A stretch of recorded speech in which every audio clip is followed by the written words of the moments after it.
Hello, my name's Ian Seeger from Pilot Career News. On the 6th and 7th of November, we held our very first virtual edition of Pilot Careers Live. We streamed over 30 different seminars with 60 speakers. There were 2 days packed full of great information. Of course, we recorded everything, and you're about to watch one of the videos from the event. Before you do, I just want to thank our sponsors, Bose, Alsim, Entro, and of course Pulis. Without them and without the exhibitors, it wouldn't be possible. The exhibitor pages are still live, so feel free to head on over there, go to www.pilotcareerslive.com and click through to the exhibitors. There's loads of information, loads of downloads, all sorts of great stuff there for you. Anyway, enjoy the video, and if you find it useful, really appreciate it if you click subscribe on our YouTube channel. Thank you. Bye-bye. Welcome to our final panel discussion of day one of Pilot Careers Live Virtual. We hope you've had a good day so far. I'm sure you've been in and out of the different chats and hopefully chatted to the ATOs who are virtually exhibiting with us here today. A quick reminder of the different sponsors that we've got that have supported today and tomorrow, and we wouldn't be here without them. Bose, Alsim, Pulis and Entrol, and a special mention that with Pulis they're offering a 5% discount for everybody who shops with them using the code PCL, Pilot Careers Live. So our final panel session today is with a group of cadets from a variety of ATOs around the UK and Europe. We've said a lot through today that research is really key, and it's important that as part of that research you chat to people who've actually experienced flight training themselves and get an insight from them so that you can get a much more personal perspective on the whole training journey. So we're joined this afternoon now by Bisma from CAE, Rashid from FTE, Grace from Leading Edge, Nicholas from Ignatia, Jason from Global, Marcus from American Fly. I'm going to go over to them to introduce themselves in a little bit more detail, just because, as I always say, they know themselves better than I do. And I'm just going to go around what I can see here on the Zoom panel in order. So, Bisma, you're first. If you could unmute yourself and just tell us a little bit about you and your journey so far. Yeah, of course. So I'm Bisma, and I, sorry, got a bit of a funny throat. So I'm Bisma, and I am in CAE, Oxford at the minute. I started my training on the 18th of October, and so far I've finished ground school, and we are now going to Phoenix on the 3rd of December for the rest of our training. So the next bit will be flying, and then coming back to Oxford or Gatwick to do our advanced training. Great, thank you. That's a perfect intro. Thank you. So next is Jason. Jason's from Global Aviation. Hi, hello. Jason. Hello. As you've said, my name is Jason. I'm 28 years old, and I was selected for the first group of Aegean Airlines scholarship program.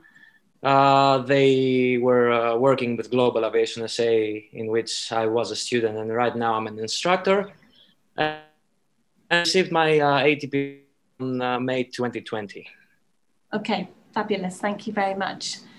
And next is Rashid from Flight Training Europe. Rashid, if you could unmute yourself and just give us a brief intro, please, that would be great. Good afternoon. As Rashid Graham, I'm a student at Flight Training Europe in Jerez. I was formerly Aer Lingus cadet on the MPO program, and now I've transitioned onto the ATPL program. Brilliant. Thank you very much. Thanks, Rashid. Next is Marcus from American Fly. Again, Marcus, yep, cool, you've unmuted. If you could just introduce yourself. Thank you. Good afternoon, people from all over the world. My name is Marcos Kern. I am 24 years old. I am from Santa Fe, Argentina, and I am the chief instructor of American Fly Academy. It's a pleasure to share with you my professions, my experiences, and my decisions as a pilot. Fabulous, thank you. Great to have you here. Next is Nicholas from Ignatia Aviation. Again, if you could unmute, Nicholas. Thank you, and say hello. So good afternoon, everyone. My name is Nicholas Hajandoni. I'm 20 years old and I'm from Cyprus. I'm a self-sponsored cadet here at Ignatia Aviation Academy. And I started my whole training process last March 2019. I managed to finish my ATPL theory in June this year, and I've got another 4 flights remaining for my skill test for my CPLIR skill test, hopefully in the upcoming week. Excellent. Oh, fingers crossed. Fingers crossed. And certainly no means least, but last is now Grace from Leading Edge. And Grace, if you could just do a quick intro, please, that'd be great. Hi, good afternoon. I'm Grace McKellar and I'm training at Leading Edge Aviation. I did my ground school at L3. I started the whole training process in November 2018. And then I joined Leading Edge November 2019 to start my flying course. The flying part, sorry, and just a few days ago, I completed my CPL skills test. Excellent, well done. Well done. Great, it's really fabulous to have you all here today, and it's, as I say, please be honest about your experiences because this is all part of the research that we recommend everybody takes. So the first question, just to kick off the discussion, is what made you choose the route you're on? So if you could again remind us which route you're on and what reasons you chose to do that particular route. So I'm just going to randomly pick one of you, and I'm going to go to Nicholas, if I may, first to start that off. Yeah, so the decision was pretty easy for me. I had many schools to choose from, but Ignatius Aviation gave me the best deal to what I exactly wanted. I want a very organized school, integrated course, and I'm really happy here with Ignatius. Because they stuck to their plan. We were told 18 months we will have finished. Okay, COVID was in the way of everything, but we managed to finish the whole training process in approximately 19 months with COVID. Ignatius really offers the best deal. I think we have the best fleet to fly. We fly the DA40s and the DA42s. We have many departments that really help you go through the whole training process. We have it simulates a mini airline operation. We have the maintenance, we have the flight operations, we have the marketing department, and of course the ground school and flight department. Here. Great, thanks, Nicholas. What I really want to know, though, is, and I'm going to go to somebody else for this, why did you choose the integrated ATPL? So who would like to ask that question? Who else is on integrated ATPL? Thank you, Rashid. What was the reason you chose integrated ATPL? So I was on an Aer Lingus feature pilot program, so the only option was to be on an integrated course, but the integrated course offers everything you need as a trainee pilot all in one place. The course is notoriously difficult, and essentially you want to go through consistently, especially with the ATPL theory. Depending on the school you go to, you can get it done in 6 months, and I think that's really integral because skill failure is a very real thing, and an integrated course offers everything that you need to actually maximize your chances of doing well on a course. Okay, great. Thank you. That gives a good reason. So who's on the modular route? Anybody on the modular route in this group today? None of you. So we've got nobody shouting for the modular corner in this particular panel. So one of the things that's come through earlier today that I guess is something specific to the pandemic situation is that the modular program enables you to manage your timeline a little bit more flexibly. So that could be a reason why somebody today might choose modular, or their own personal circumstances might work better from chunking the training rather than a full-time program. But yeah, okay. Anybody else got any specific reasons why they chose the route they did? Not the ATO, just the route they did for this. Yeah, Jason. Well, I grew up in a family that was aviation related. My father was a pilot and my mother was ex-cabin crew member. So let's say my father instructed me to follow my own route, and that's why I first finished. I am a certified veterinarian, and after that, it was up to me to either decide to continue to work as a vet or to revert back to my, let's say, dream job, which was to become a pilot. And I think that the experience and the idea from my father to first try something on my own and to study something and really helped me appreciate the turn in my career that I did. It's something that as you grow up, you become more and more sure about the choices that you make. So I decided to do that at the age of 26, and it was a 100% conscious and a choice. Great. And okay, yeah, thank you. I never had, you know, yeah. Thank you. That's brilliant. Grace, yeah, you put your hand up. Perfect. Thanks. What would you add? I completely agree with Jason. I studied history of art at university, and coming from something like very artsy, essay-based, not very technical at all, to something like flight training and going straight into 6 months of really intense ground school, for me was the best choice, because I'd just come from a full-time 3 years at university, and going into something else full-time kind of kept that continuity, if like that makes sense, of like education. But it was really, really tough. But having said that, I don't think I would have chosen a modular route, because like Rashid said, that full-time, like really intense 6 months of ground school, I think is really like the best way forward, because it's concentrated learning, the continuity of classes, and I think you're in that mindset for 6 months, and you just need to work really hard for 6 months, and then the fun begins. That's how I kind of saw my training when I started. Yeah, okay, that's a fair point. Bisma wants to add to that. Go ahead, Bisma. Thanks. So for me personally, it was 2 reasons. It was basically, I was in university. It was air transport with commercial pilot training to begin with. But long story short, I did a PPL instead. And my friends who did go through with the CPLs,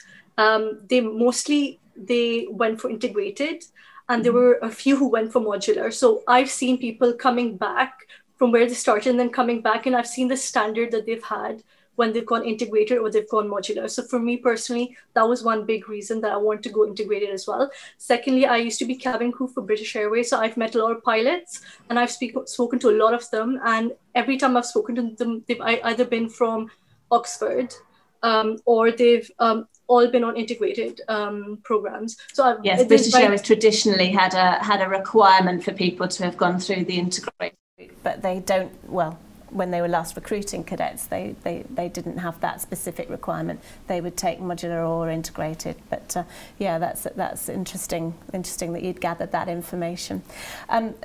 Grace kind of hinted to where my next question was going to go, and that was, what have you found to be the toughest phase of your training so far? And I'm going to come to Marcus for this one, so you can have an input. What's been toughest, and what do you think your students see as being the toughest?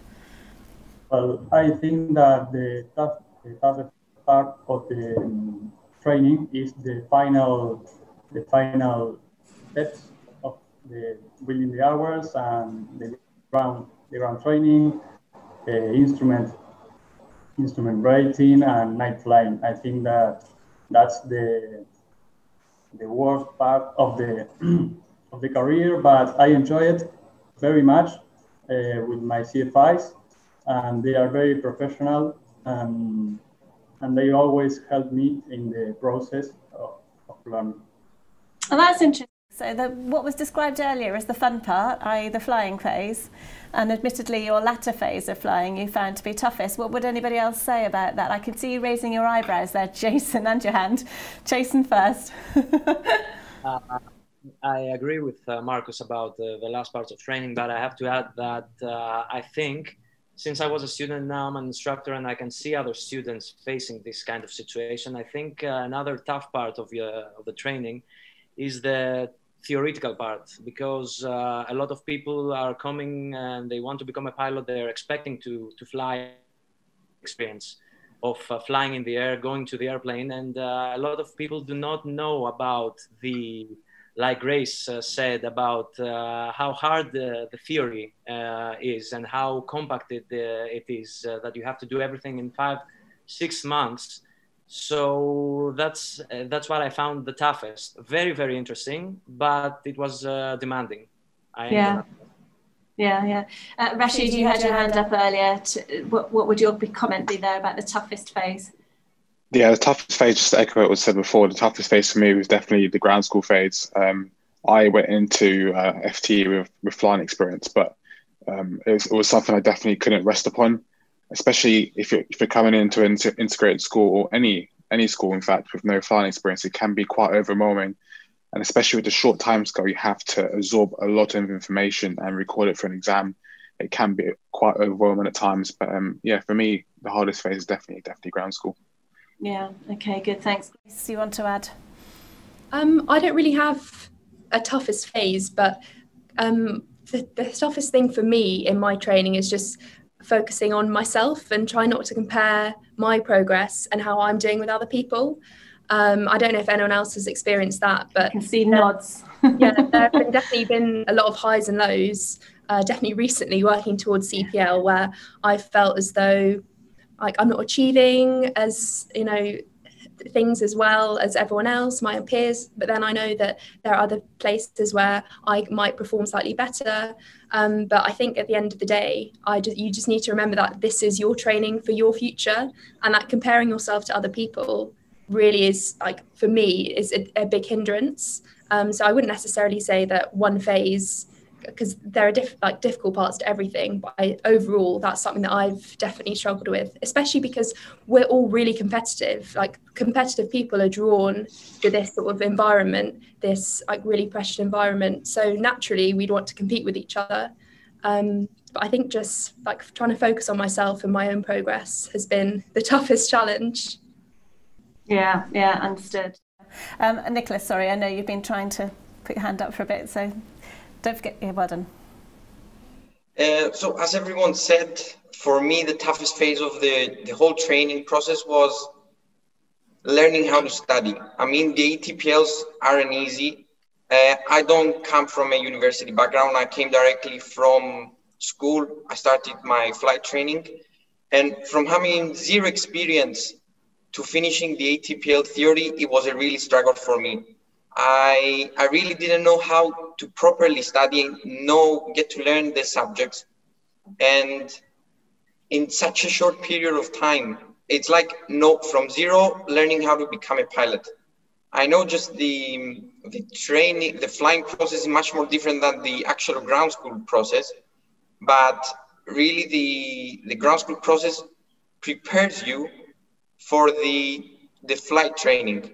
Also, I would like to add that the instrument rating for me was a little bit tough, because the instrument rating has a lot of knowledge that has to be known. The area of the instrument rating is huge. You will always study stuff about that. So that was really tough as well for me. Okay, thanks.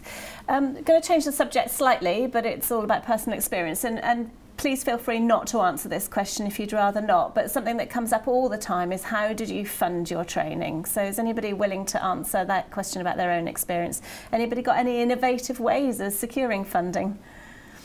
Rashid? So I was lucky enough to be originally fully funded by Aer Lingus on the Future Pilot Programme. But due to the COVID-19 pandemic, the funding has been withdrawn. But I was faced with the challenge, of continuing the course, and I didn't have the means to pay for the course initially, but I thought of ways of how I can get myself back in training. This is all I've wanted to do. So I started a crowdfund about 2 months ago, and I was lucky enough to raise the remaining £60,000 to now return to training. And, it's not easy at all. And I'm not saying everyone go out and crowdfund, but there are other ways of, raising the means to actually go to the school you want. There's plenty of scholarships out there and financial aid, so you just have to really go out there and look for it. Well, good on you. Well done you. Anybody else got anything they'd like to add on the funding subject? Yes, Jason. First of all, well done, Rashid. Yeah. And I was lucky enough to have been selected by the largest Greek airline company, and it was not a 100% funding on the program, but they helped a lot with the fund, continue to pay for their cadets even through the pandemic. And I was lucky enough to have worked before and have some side, but I was also lucky to have people that believed in me and helped me with completing my studies. So I think it's a combination of luck and hard work. Yeah. And just to play devil's advocate here, because we don't have a modular representative among you, I think this is another way that perhaps modular can sometimes help people if they can raise funds and then go back and do a bit of work in between the different phases of training. That can often be a way that somebody can actually manage the training for their own personal circumstances, as we mentioned earlier. Anybody else want to say more about the funding side of things? Fair enough, that's fine. It's quite a personal subject, but very interesting insight there from Rashid and Jason, so thanks for that. Another question that's asked a lot, and again, it's probably more relevant to two of you than the rest of you, and it's quite a personal question, but being a woman in this environment, we still sadly do not have enough female pilots. We're still running at about 6%, and there's a session tomorrow all about female pilots. But have you found it uncomfortable if you're in a residential training course, for example, or the vast majority of people are male around you? What would your insights be? Yes, Bisma. Honestly, it's been really good. It's actually gone in my favor, really. Because I think because ground school is so intense, no one really cares if you're female or male. They just literally help each other out because everyone's in the same boat and everyone's just trying to get passes or really high grades for their ground school. So really, I've not felt it at all. Plus, I don't know if people think women aren't such good pilots, or they might not be, but not myself, but there's other females that I've trained with. They have gotten higher averages than some males out there, and literally not just 1, 2, 3, but quite a lot. So it just goes to show that it doesn't really matter if you're male or female, you both can do it. So yeah. Would you like to add to that? And I'm going to ask the guys in a minute to have a viewpoint on it as well, if you're willing. Interestingly, this was the biggest kind of thing that I had to adjust to. My family, I've got 2 older sisters. I went to an all-girls school. My course at university was like 80% girls. So I really felt outside of my comfort zone.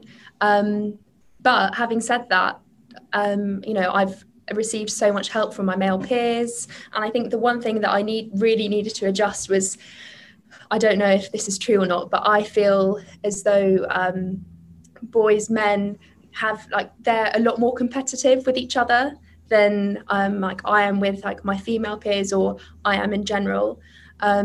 So constantly at ground school asking what did you get in this test? What did you get in that? Trying to outdo each other.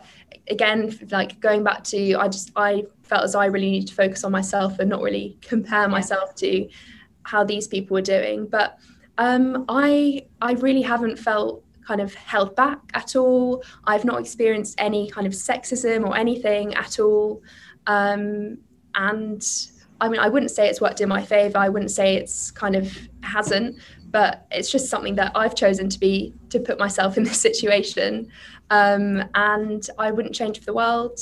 And yeah, I don't really have anything negative to say about being female. Thank you. Guys, do you want to add comment to that, or anybody got something that they would add to that subject? No, okay, fine. So another question that people often ask is how did you prepare for assessment? What did you do to prepare yourself for the selection process before you started training? Yes, Bisma. So I spoke to a lot of people before I went into this. A lot of my friends gave me websites that I could go and prepare myself. Some of them were latest pilot jobs and stuff like that. And they also gave me little videos. I think it's Pro Pilot, or I don't know. I don't remember off the top of my head. But so they just gave me material just to kind of make sure that I knew some stuff before I went in. Apart from that, there was a maths and physics bundle that CE offered. I got that. And I just did all the aptitude tests before going in. There was, I think, around 6. It was a red dot test, FAST, flight sim. I can't remember, maths, physics, English. So I just made sure I prepared before going in. And literally, it is the same thing that comes up in the assessment. So it's so much easier if you've prepared. I do remember going into the assessment and asking people, oh, did you do the FAST test beforehand? And they just didn't have a clue. And I just thought, you haven't prepared for it. It's because that's so imperative that you do it. And honestly, it was the same thing.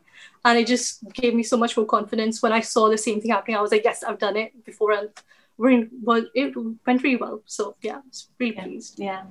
We had on selection earlier today, so if you'd not watched it beforehand, it's worth watching back on that one, because there were lots of tips from the assessor side of the table in that session earlier. But anybody else got anything else they'd add about their own personal prep for selection? Yes, Rashid. I personally spoke to people at the school that I knew beforehand, or social media is a big thing now, so just don't be scared to message people and say, hey, I've got a selection, can you help me? Some tips and tricks. If you're going on holiday, try your best to go and speak to the pilots, because they've been in your position before, and you know their knowledge is invaluable. But my best advice is to go out and speak to people, because they have first-hand experience. Yeah, good. I think Nicholas put your as well, yeah. So I couldn't agree more with Rashid and Bisma. I had a few friends already students here at Ignadi Aviation. So I asked for their feedback, and they guided me through the knowledge needed for the ATPL studies and for the assessment as well. So I just had to refresh my maths and physics from school. And I also used to fly the simulator at home, and that really helped for the school's assessments, and also some online maths and physics tests that were really helpful. And also, okay, good. Sorry. If I'm going to cut across, because you've actually led me into another question that's come through. So the question that's just come through on the chat system is, are you all good at maths and physics? So go, Jason. Like I've said before, my first diploma was in veterinary medicine. And as a student, when I was 18 years old, my main selection of a career was that I don't want to do anything with physics and math. And look how life turned out. No, I'm not good. I'm not good. But the system and the syllabus is constructed that even if you do not have the knowledge, you can acquire it. And this is something that Global helped me with, that you get instructors that have this kind of experience, and they have the know-how to make you not be afraid about maths and physics. It's what surrounds us. It's the basic laws, and you have to be open. It's not something hard. Yeah. But you don't have to be good at it beforehand. Yeah, sure. Thank you. I think I just saw Bisma put her hand up. So Bisma, please, thanks. Yeah, I just want to point out that I did actually have maths and physics in my A-levels, but I was really bad at it. Yeah, I was really bad. I thought I was really good at maths, but I wasn't. Because once I did my A-levels, I finished that. And then I was out of education for around 5, I don't know how many years I was out of education. And I thought, yeah, I'm really good at maths. I'm good at maths, right? And I started doing these aptitude tests, and I was like, whoa, I really did not understand a lot of it. And the point that I'm trying to make is they go through all the basics with you. So you don't really need any kind of maths and physics to begin with. It obviously will be very helpful if you did know, but it is not a requirement. So great. Yeah. Thank you. Grace, I'm going to move on, if I may. Sorry, we've got a couple of other questions coming in, so I want to do some quick fire questions, if I may, just for the moment. So one, is it a good idea to go into training straight from school? Anybody want to comment on that? Yes, Rashid. It's entirely up to the individual, but ideally I would suggest going out to university or getting a job after sixth form and getting some life experience. It makes you a well-rounded candidate when you go for selection, especially once you get your ATPL as well. You just have a lot more to say about yourself. But like I said, it's down to the individual, but I would suggest it's getting some life experience before going into training. Yeah, so you go into a really intensive phase of study right at the beginning of your flight training. So if you've come straight from school into that intensive phase, you're not giving yourself a break, and it's quite a long haul you're putting yourself into. So yeah, sorry, Jason, you want to add to that? Yeah, and it's what Nicholas said before, that it's very helpful to know how to study and not have to find out for yourself during your ATPL, especially if you're doing the integrated program. And university helps you with that. Yeah, okay, excellent, thank you. Right, another quick fire job. If you can't get an airline job immediately after graduation, which, let's face it, at this particular time, that's very unlikely to happen. What are you going to do? What are you planning to do once you finish training? Can I go to Grace on that one? I cut you off earlier, so and I know you're coming up to it. To be honest, I haven't really thought about that. I kind of just want to focus on my training. But I think, obviously I'll look around. If I won't be too upset if I can't go straight into an airline job. I'd look into maybe like business jets as well. Obviously, with an ATPL, you're not just restricted to airlines. Like, there's so much more that you can do.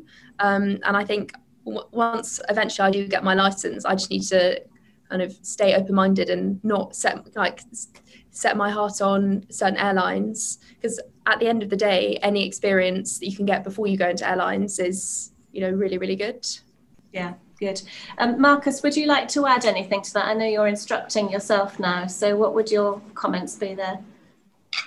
Yes, of course. I think that maybe when you can find a job after you complete all your ratings and licenses, you should keep training, studying, stay sharp in everything. So when the moment appears, you are still well trained for the job. Perfect, thank you. Bisma. Yeah, so personally, I just think even if you don't get an airline job straight away, there's so many other avenues you can go in. Like, I was cabin crew, I did crewing officer for EasyJet. Right now I'm working part-time for Oxford Airport as security as well. So even if you don't get into an airline job straight away, you can go on to something else for the meantime and just stay current. A lot of people are doing that currently, so that's an option. Yeah, good. So we're coming to the end of our session now. So there's something I want to ask all of you, but we're going to do a real quick fire around the group to get your immediate response to this. What would you do differently now, going back over your journey, the choices that you made, the ATO that you chose, the training route you chose, anything? What would you do differently and what would you advise others to do? So it's a real snapshot response. So who shall I come to first on that one? First hand up gets, okay then. So Marcos, you go first. You need to come off mute. Yes, sorry. I would like to say that you need to enjoy the process while you are training, because in my case, I was very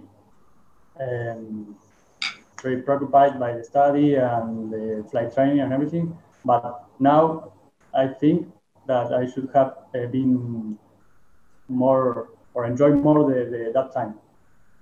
Enjoy it. Okay. Bisma? Yeah, so personally, I'm gonna say I really like what Grace said before. She said, don't compare yourself with anybody else, because I did that a lot. I'd be sitting in the class and they're saying stuff at me and I just don't understand. And I can see other people doing their worksheets and they're done before the class is over. I'm literally on the second question. And I'm just thinking, oh, wow, these guys are so clever and I'm not. But end of the day, we all passed and it doesn't really matter. It's not a competition end of the day.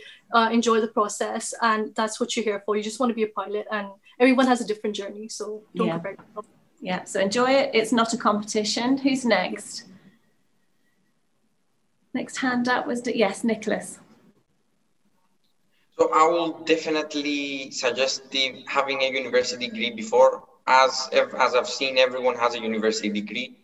I haven't got one, and I would have suggested doing a university degree before starting the flight training, because you get, as we said, you get the correct way of studying, and I guess you get to know yourself, the way you learn and the way you set a program for yourself.